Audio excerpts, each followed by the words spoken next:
हे बहिर्गोल भिंग, अंतर्गोल भिंग, लोलक, बहिर्गोल, अंतर्गोल, लोलक. हे काय बॅटरीमधून 3 किरण सोडणार आहे.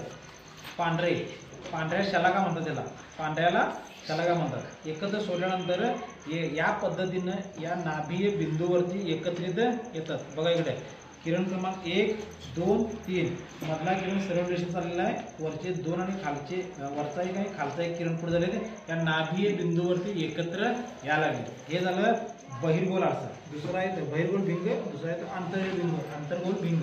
यामध्ये किरण काय झाले ते विकेंद्रित व्हायला.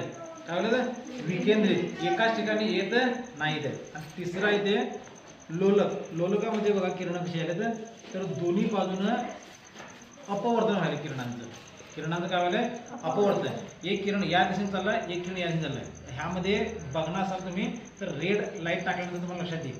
बघा इकडे रेड लाईट टाकल्यानंतर एक किरण या दिशेने झालेलं आहे, दुसरा किरण त्या दिशेने गेलं. म्हणजे किरणांचं अपवर्तन हे झालं प्रिझम. आणि तिसरा प्रकार कुठला तर सपाट आरशामध्ये होणाऱ्या प्रकाशाचं परावर्तन कसं होतंय.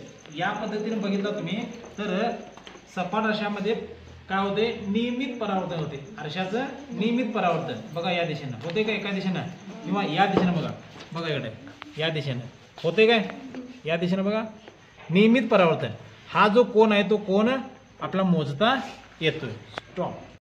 ला आपातिक किरण म्हणायचं. आणि परावर्तित किरण कुठला 45 अंशात व्हायला व्हायला की बघा व्हायला काय लांबून दिसत नाही, जवळून बघायचं.